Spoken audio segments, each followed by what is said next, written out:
नमस्कार, स्वागत है साहित्यिक झरोखा चैनल पर। हम कर रहे हैं हिंदी साहित्य पर आधारित प्रश्नोत्तरी। आज इसकी क्लास संख्या 6 है, तो आइए देखते हैं। देखिए, आज जो हमारे प्रश्न है उसमें बहुत ही महत्वपूर्ण प्रश्नों को लिया है और ये ज्यादातर प्रश्न आदिकाल से संबंधित है। तो यहाँ पर जो आज का हमारा पहला प्रश्न है वो है कीर्तिलता किस भाषा की रचना है। देखिए, हम सब जानते हैं कि कीर्तिलता किसकी रचना है, तो ये विद्यापति जी की रचना है और ये किस भाषा में है, तो ये अवहट भाषा में है। तो यहाँ पर इसका उत्तर क्या, जो ए ऑप्शन है वो सही रहेगा कि कौन सी भाषा है, अवहट भाषा है।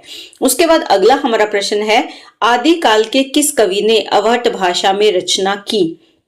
यहाँ जो ऑप्शन दे रखे हैं अमीर खुसरो है, अब्दुल रहमान है, कुतुबन और मंझन है। देखिए, यहाँ पर ये सूफी काव्य के कवि हैं, लेकिन इन्होंने अवहट में रचना नहीं की। अमीर खुसरो हिंदवी भाषा के प्रमुख रहे, तो यहाँ पर ऑप्शन क्या आ जाता है, अब्दुल रहमान अवहट भाषा में इन्होंने रचना की है। तो हमारा उत्तर भी यहाँ सही रहेगा। अगला जो हमारा प्रश्न है आहला किस ऋतु में गाया जाता है। देखिए, आहला जो है ये हम सब जानते हैं कि बिहार, बुंदेलखंड या मध्य प्रदेश के इलाकों में गाया जाता है। आला और उदल नामक वीरों के लिए, जो महोबा के वीर थे, उनके लिए ये गाया जाता है। और ये किस ऋतु में गाया जाता है, तो वर्षा ऋतु में ये विशेष तौर पर गाया जाता है, उनकी वीरता को याद करते हुए। तो यहाँ पर उत्तर सी सही रहेगा, इसका जो ऑप्शन है।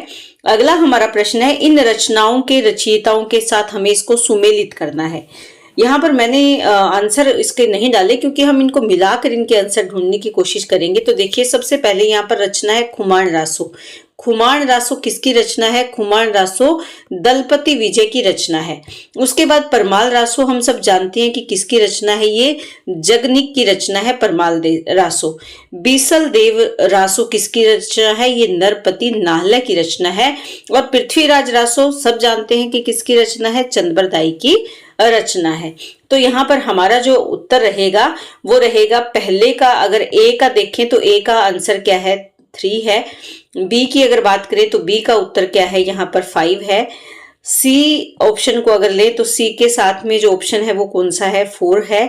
और डी यानी पृथ्वीराज रासो के साथ पहला, तो 3, 5, 4, 1 इसका सही उत्तर रहेगा। अगला जो हमारा प्रश्न है वो क्या है कि हिंदी साहित्य के आदिकाल का अभिनव जयदेव किसे कहा जाता है।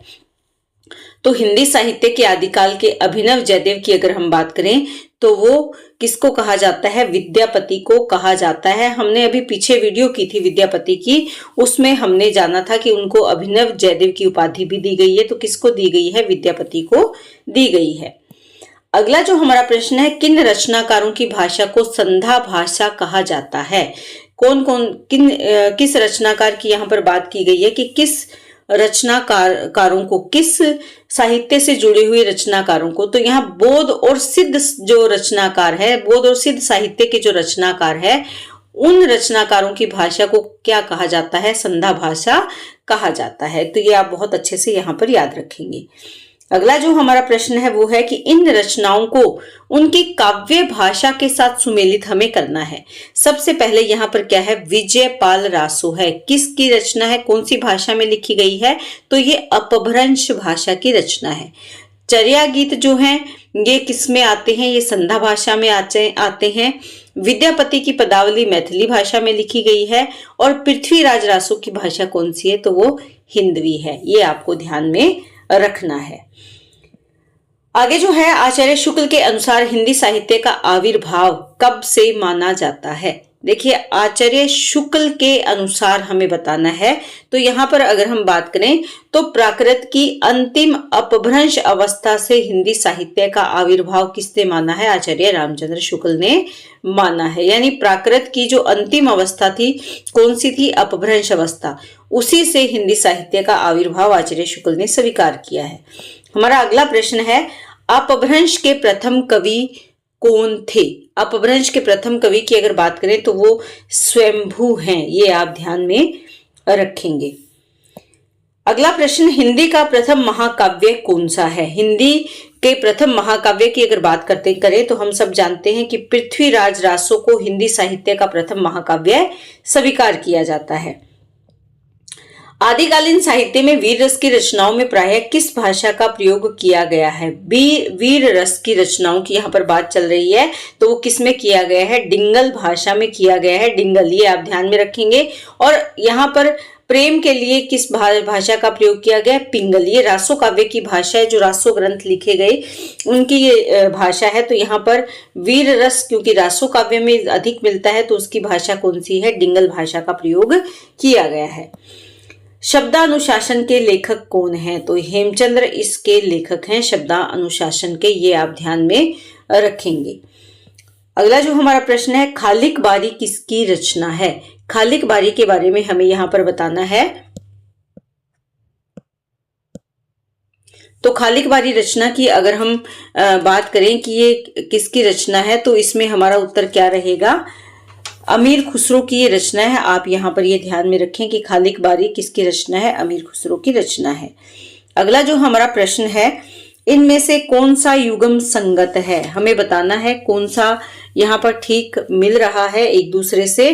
तो बीसल देव रासो किसकी रचना है? नरपति नालय की रचना है। खुमान रासो जगनिक की नहीं है। जगनिक की रचना कौन सी है? परमाल रासो है। खुमान रासो किसकी रचना है? ये दलपति विजय की रचना है। उसके बाद विजयपाल रासो, ये रचना भी चंद्रबरदाई की नहीं है। और परमाल रासो, ये रचना भी दलपत विजय की रचना नहीं है। तो यहाँ पर ये तीनों ऑप्शन क्या है? गलत हैं। सही उत्तर क्या है? ए आपका सही उत्तर रहेगा, बीसल देव रासो, जिसके रचनाकार कौन है? नरपति नालय है। अगला हमारा प्रश्न है, डिंगल भाषा का संबंध किस साहित्य से है? तो डिंगल भाषा का संबंध हम सब जानते हैं कि राजस्थानी साहित्य से है। रासो शब्द की उत्पत्ति रसायन से किसने मानी है? तो आचार्य रामचंद्र शुक्ल जी ने रासो शब्द की उत्पत्ति रसायन से स्वीकार की है। ये आप यहाँ पर ध्यान में रखेंगे। अगला जो हमारा प्रश्न है, आदिकालीन रचनाओं का सही अनुक्रम हमें यहाँ पर बताना है कि सही अनुक्रम क्या है आदिकालीन रचनाओं का। तो इसकी अगर बात करें तो सबसे पहले यहाँ हम पहले ऑप्शन को लेते हैं, जिसमें कौन सा है? भरतेश्वर बाहुबली रास है। भरतेश्वर बाहुबली रास आपको ध्यान में रखना है किसकी रचना है? ये शालीभद्र सूरी की रचना है। दूसरी रचना कौन सी है? स्थूलीभद्र रास है। तो ये रचना किसकी है? जिन धर्म सूरी की है। नेमिनाथ रास की अगर बात करें, ये सुमति गणी की रचना है। और संगीत रत्नाकर किसर की रचना है? ये शारंग देव की रचना है। तो यहाँ पर क्रम के हिसाब से भी देखें तो ये 1212, वैसे तो सभी लगभग 12 से लेकर 1210 ईस्वी के लगभग लिखे गए हैं। तो ये जो भरतेश्वर बाहुबली रास है, ये लगभग 1231 ईस्वी के आसपास लिखा गया है। तो सबसे पहले क्रम में हम इसी को लेकर चलेंगे। बाकी सभी जो रचनाएं हैं वो इनके बाद के लेखन कार्य में आती हैं। नेमिनाथ रास की अगर बात करें, संगीत रत्नाकर की अगर बात करें, तो हमारा ए जो उत्तर है वो यहाँ पर सही उत्तर रहेगा। उसके बाद है पुष्यदंत किस शताब्दी के कवि हैं? देखिए, पुष्यदंत की अगर बात करें तो ये 10वीं शताब्दी के कवि हैं। पुष्यदंत आप ये ध्यान में रखें। अगला जो हमारा प्रश्न है, रचना काल की दृष्टि से निम्नलिखित कृतियों का सही अनुक्रम क्या है? तो यहाँ पर सबसे पहले अगर देखें तो कुवल्य माला कथा है, राउल वेल है, उक्ति व्यक्ति प्रकरण और वरण रत्नाकर है। तो यहाँ पर अगर बात करें तो ए ऑप्शन ही यहाँ पर सही रहेगा, सही उत्तर है इसमें। अब आपको ये भी पता होना चाहिए कि कुल्य माला कथा किसकी रचना है? ये उद्योतन सूरी की रचना है। आप ये ध्यान में रखें किसकी रचना है? उद्योतन सूरी की ये रचना है। ये आप यहाँ ध्यान रखें। अगली जो रचना है वो कौन सा? राउलवेल किसकी रचना है? ये रोडा कवि की रचना है। रोडा कवि इनकी रचना है। उक्ति व्यक्ति प्रकरण की अगर बात करें तो ये दामोदर कवि की है। दामोदर कवि आप ये भी यहाँ पर ध्यान में रखें। उसके बाद वर्ण रत्नाकर की बात करें तो ये किसकी है? ये ज्योतिरीश्वर ठाकुर की ये रचना है। ये आप ध्यान रखेंगे। तो कालक्रम के हिसाब से भी देखें तो जो कुवल्य माला कथा है ये लगभग 779 ईस्वी के आसपास लिखी गई थी, और बाकी सभी रचनाएं उसके बाद की रचना है। जैसे राउलवेल 10वीं शताब्दी के आसपास की रचना है। जो रोडा उक्ति व्यक्ति प्रकरण है ये लगभग 12वीं शताब्दी के आसपास की रचना है। ज्योतिश्वर ठाकुर की अगर बात करें, वर्ण रत्नाकर की, तो ये रचना 1324 ईस्वी के आसपास की रचना मानी जाती है।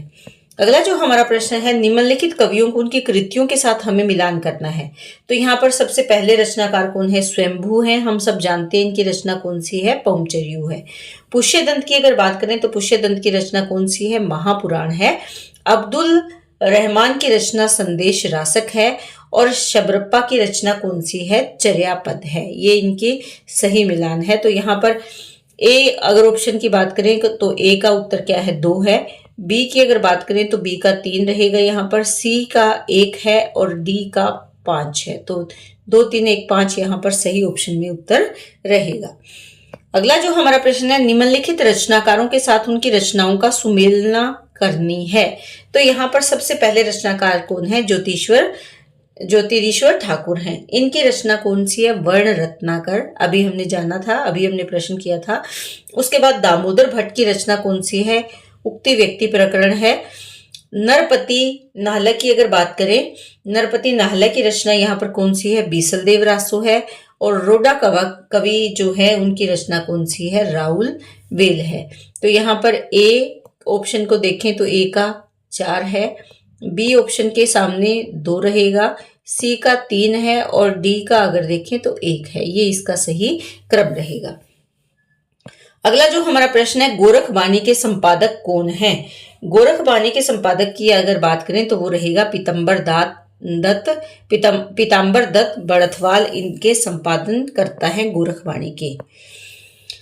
सजन सकारे जाएंगे नैन मरेंगे रोए, ये उक्ति किसकी है? तो हम सब जानते हैं कि ऐसी उक्तियां किसने दी है? अमीर खुसरो ने दी है। भाषा से भी हम इसको पहचान सकते हैं कि ये किसकी भाषा है। तो ये अमीर खुसरो की उक्ति है। अगला है, खुसरो की रचना खालिक बारी वस्तुतः किस पर आधारित है? यानी मुख्य बात उसमें क्या है? तो ये फारसी हिंदी का शब्दकोश है। जो खालिक बारी इनकी रचना है वो फारसी हिंदी की डिक्शनरी कह सकते हैं या शब्दकोश है, ये आप ध्यान में रखें। किस समीक्षक ने विद्यापति की पदावली को जीव और परमात्मा के संबंध का रूपक माना है?